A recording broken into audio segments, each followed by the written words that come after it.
I'm $1,000 miles over my warranty. So I'm calling him back like, hey, you said you bought us a car. This is the second year in a row you promised us a car. My transmission is bad. My axles are bad. And me and Jason actually need a car. Like, are you going to give us the car? Like, what's taking you so long to give us this car?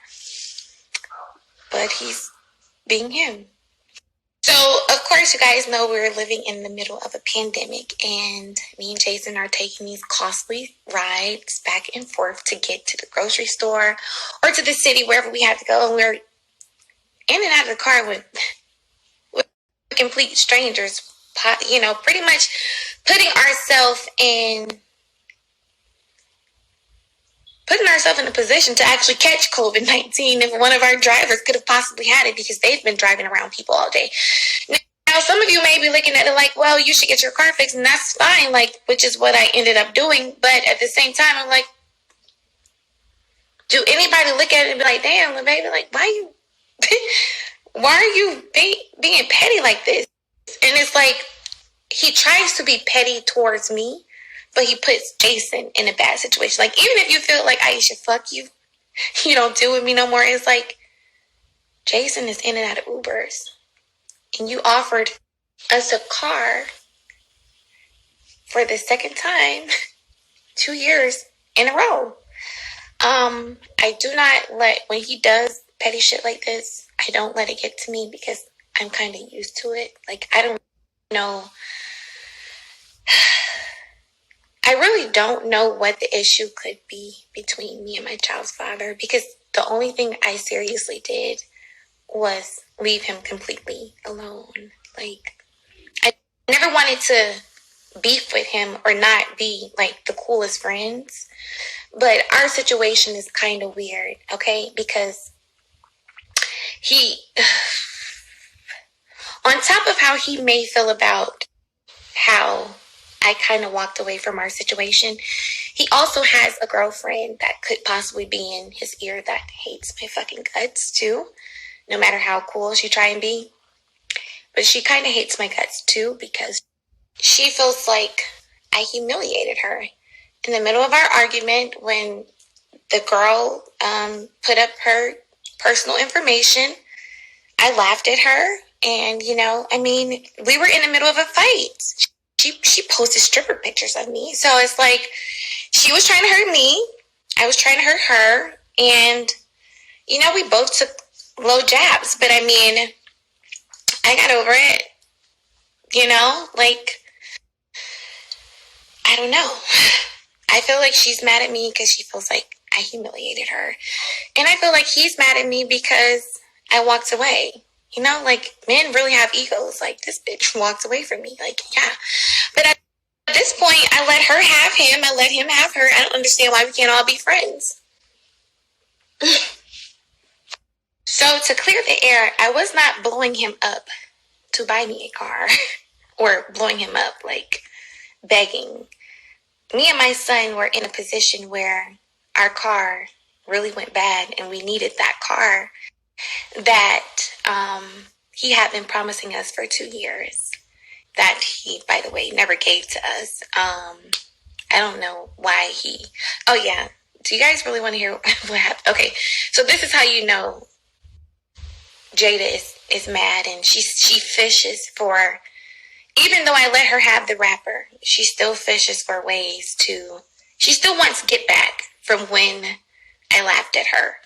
And obviously, her having the wrapper, her having Loyal, and her getting the backstage passes and being able to take pictures with the guy is still not enough. She feels like I have to pay that bitch golden back. And the way I actually figured out that he gave the car away is because Jayda posted it. So, like I said, me and Jason are in a position where we really need this car. And it got so bad to where I was like, listen, I'm really like spinning a bag every week. I asked him, I said, can you just go half with me on the damages for my car? Just get our old car fixed. Like, I don't know why are you holding this new car that you supposedly bought over our head? I don't know why you're doing that, because me and Jason are in this position, regardless of if you only have a certain way, you feel a certain way about me. Me and Jason are both in this position. All this money you gave me and Jason are in a weird fucking position for you to be a little baby. So I even said, hey, listen, just help me get our old car fixed. We'll drive around in our old car, or, you know, cover the rental while my car gets fixed. And, you know, I'm cool with that. So, when I asked him that, it's like he cursed me out. He called me all type of names. Like, he just completely went crazy. Fuck you, bitch. Put me on child support. And it's like, I'm sitting here. Like, the way that I'm talking to you guys like that, I'm always this calm. Like, and maybe that is irritating to someone who wants a certain type of reaction out of you.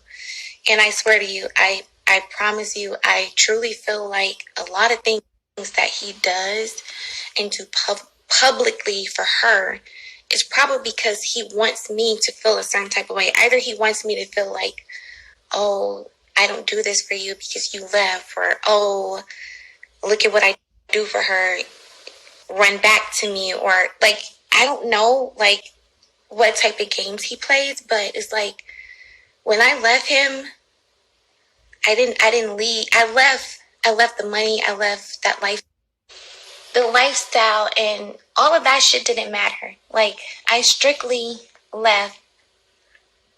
I left for real reasons. I left because, you know, after you fronted on me, you let Jayda disrespect our son. Like, regardless of what you could do for me or what type of lifestyle you can provide, you weren't what I needed as a man. Like, I want a man, you know? I want a man that's going to love and protect. I want a real man.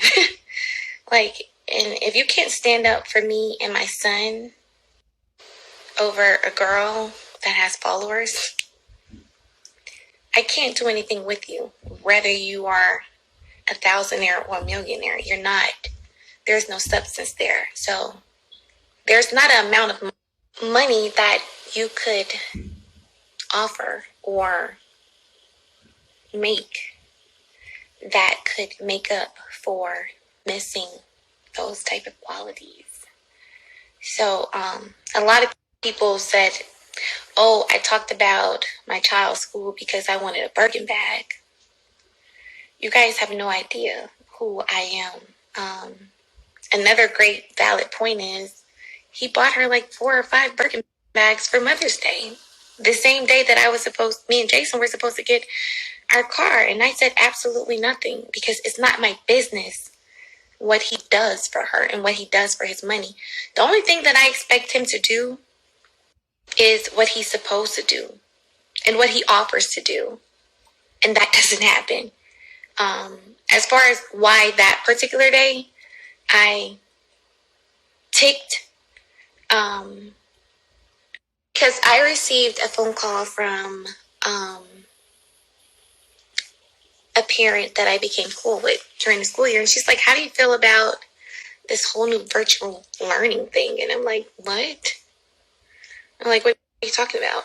She's like, yeah, they sent me everything, blah, blah, blah. And I'm like, I haven't been getting any emails from the school. And I called the school and I'm like, why haven't I been getting any emails? They said, oh, well, Jason's tuition was never paid. He has an outstanding balance. So we took him off the portals of the school. And we don't have a slot for him in 5 in early learning 4s and 5s. And I asked his dad, I texted him and I said, why didn't you pay my son's school? They've started to send out packages and programs. And the conversation went from there. And then I log onto Instagram and I see this girl laying on a Birkin bag. So yeah, I blew steam. I said, what the fuck is what kind of fucking clown show is this? Like, what? Yeah, so eventually, sorry, I'm human. I fucking snapped. No, it's not because I want a Birkin, but because I'm trying to figure out, why didn't you pay for my son's school? Anyway, I think I skipped part of this story. So anyway, back to how I found out he gave my car away. So after he cursed me out, he was like, put me on child support, bitch, I'm not doing shit. And I'm like, you know what? It's been 2.5 years, and this guy has not matured. He's not gotten over the fact that me and him aren't this, that, and the third. I still think he moves spiteful and do bullshit to try and get me to feel a certain type of way with this girl. I do need to go ahead and contact my lawyers. So that's what I did. I contacted my lawyer. I said, yeah, I don't think he's ever gonna be a stand-up guy and just do right, because I really think he's trying to pay me back for leaving or make me feel a certain type of way. And I get a phone call from my homegirl, and she's like, Aisha. And I'm like, what? She's like, didn't you tell your baby daddy you wanted the Range Rover? And I'm like, yeah. She's like, well, Jayda just posted a Range Rover. She was sitting in the car, and she was like, oh, congratulations, LaWanda, on the car. She was like, I'm pretty sure she was sitting in a Range Rover. And of course, Jayda was so happy to post that car because she loves the fact that my child's father will shit on me and his son and not help us. She loves that. She feels like that's payback because you laughed at me. You humiliated me. Now I have your dumbass baby daddy. He neglects you and your son, and he doesn't stand up on his business, and it makes me feel better about myself and the position that I'm in. And I don't even want the nigga. I just want him to do right. But it does something for Jayda. It makes her feel better. It makes her feel like she's winning. And, you know, woman to woman, speaking to every woman out here, you have to be careful about what you allow in a man and what you think is funny, because if a man has the heart to do that to one woman and his child, if you ever fall from his good grace, he'll do it to you. He'll do it to you. It doesn't matter who the woman is, it's what's in him. If you ever stop kissing ass and stop playing dumb, it will be you and your son. He will do it to you. But that's what happened with the car. Never asked him for a car, never begged him for a car. I just was simply trying to figure out if he was ever going to give me what he offered while me and Jason were in a weird position with the car. As far as the whole clothing thing, I'm surprised that he even said that, because little baby actually told me that he wanted to buy our son's clothes. Why? Because he wants to dress his son in Gucci, Louis, Prada, Moschino, and stuff like that, because he feels like his son is a representation of him. And me personally, I'll take my son to H&M and the Baby Gap. And he's like, no, my son's not wearing that. So he said, I'm going to buy my son's clothes. So when Jason's clothes get small, I say, hey, Jason needs more clothes because you know you want to dress him in Gucci and Rolex watches. Not that I won't buy my son clothes. You want to dress him a certain type of way, so you told me you're going to dress him. Not because I won't do it. So that's that part of him trying to make me seem like I'm some irresponsible mom, because that's what it all boils down to. As far as him paying my sister's rent, my sister moved into a house and he paid my sister's deposit. You know, the initial deposit to move into a house. And that was it. My sister pays her rent every month. What else did he say? As far as the timing of when I asked him about school, I had no idea that my son had an outstanding balance until I actually called. I thought this was handled months ago. Then COVID happened, and then, you know, I called, like, why haven't I got my virtual packages for my son? And that's that. But as far as my house, he bought me a house. So as far as all of these lies, like, I'm not an independent woman, I don't ask him for anything. I don't ask him to help me with my inventory. I don't ask him to help me go get my things imported. I don't ask him for anything because I can't. Because I'm not having sex with him. And he doesn't feel like he should help me. I guess I'm on punishment because I left. When I left and I said I don't want to deal with you, I don't want to go back and forth, I left the benefits with him, and I'm totally fine about that. The only thing I deal with now is basically him being moody with what he's supposed to be doing and him never falling through with what he offers. I'm a very independent woman. I don't want you to ever get that fucked up. Nobody does anything for me at all. I'm involved with people that hold their money over my head, and I don't fold. I don't give a fuck. Like, what? So, yeah. My advice to anybody watching this is when you have a child with somebody, understand that people grow out of the relationship. People grow out of love. But you need to be mature enough to get out of your emotionally scarred feelings and start moving like a player. So you can do what you gotta do and you can do what's right for your kid, you know, and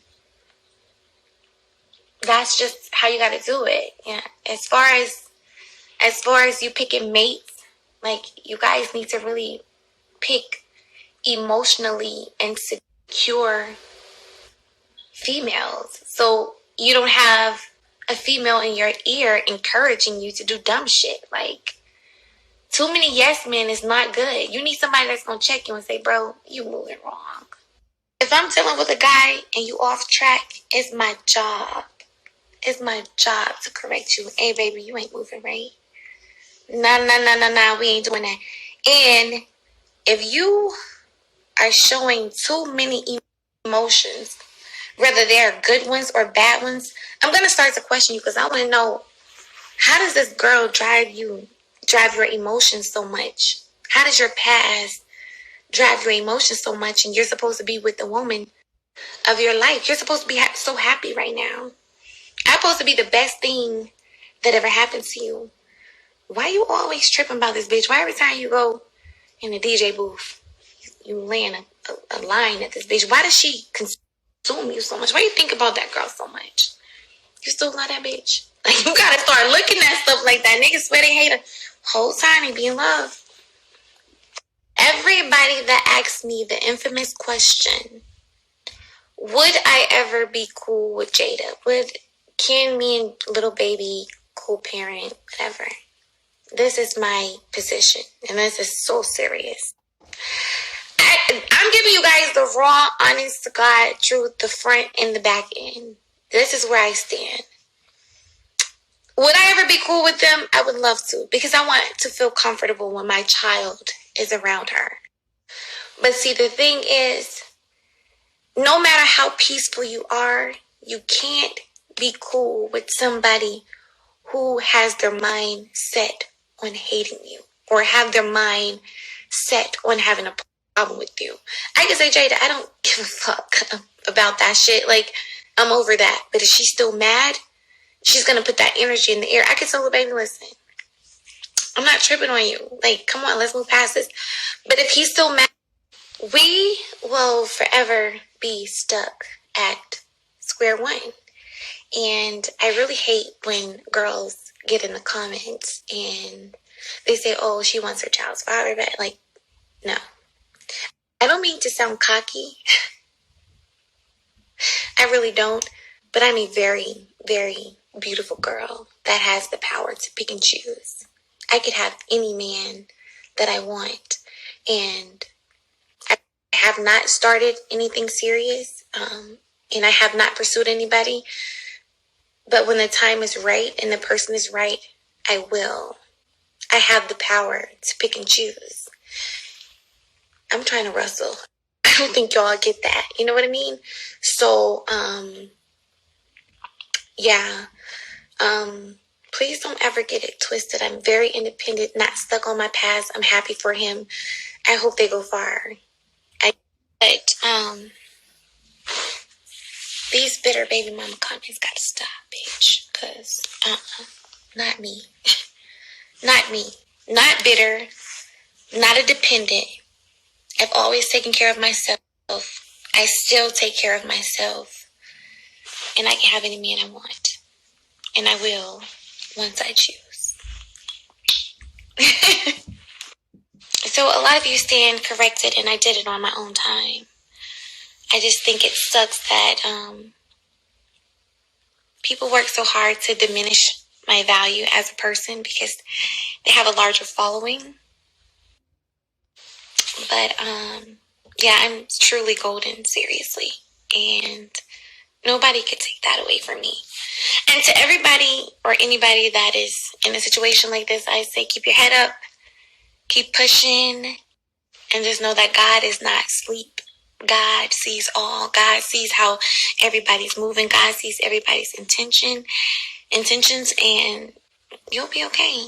You will prevail, guys. So don't worry. Stay strong. Stay golden.